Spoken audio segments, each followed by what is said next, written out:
Tanks. Can't have a class-based game without them. The concept is simple. Draw aggro and take the beating for your team. Warframe has less emphasis on the aggro draw since it's bad, but it has that tanking thing down. Damage ramps up fast and you're gonna need to have some form of damage mitigation to keep yourself shooty banging for longer. You have your brain dead tanks like Inaros, or as I like to call him, Baby's First Bullet Sponge. You have Chroma, who gains more armor the more damage he soaks up. You have Nidus, who has damage transferal using his link on enemies. It's all super simple stuff. You use the ability, you take the hit, you live to step on another bombard scrotum. But today, I want to talk about some of the lesser known tanks. Unorthodox tanks. Stuff that really shouldn't be considered a tank, but by definition, they are tanking. Zaku came out recently.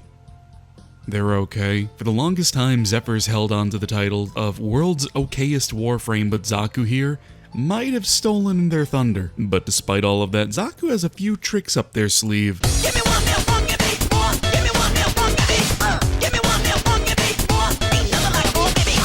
Give me one meal, one, give me more. Give me one meal, one, give me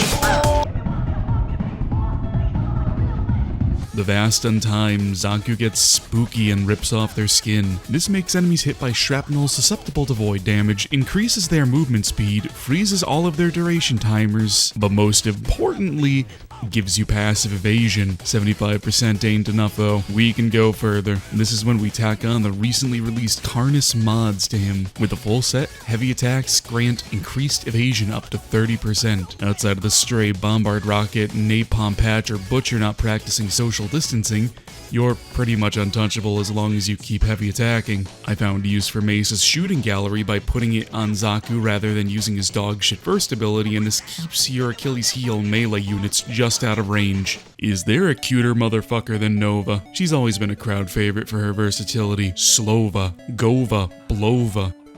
What if I told you that you could take a hit with the best of them? Null Star. It does more than just waste 25 energy and look pretty with the orbit ephemera. Each star around you gives you 5% damage reduction, capping out at 90%. For some godforsaken reason, the number of stars is based off duration, but luckily you're already building for that, and you only need 200% for full DR. Now getting too close to the enemies pelts them with your space rock, so that's where Molecular Prime's augment comes in, molecular fission. Every enemy killed by M Prime has their soul eaten by Nova's gluttonous cheeks, compressing them into a new star. You're gonna be spamming M Prime anyway because, you know, free damage and potential crowd control. Yet the 90% is 90%, but when you have one of the best soft CC and damaging abilities in game, I think I can turn the other cheek. Necros is another crowd favorite. Debatably spookier than Zaku, his prime has sperm fingers. With only 100 health and 65 armor, you wouldn't really think of him being a tank. Blam! Shield of Shadows. The bread and butter augment to this weird amalgam of a build. You leash your shadows like the unruly children they are, capping your damage at 90%.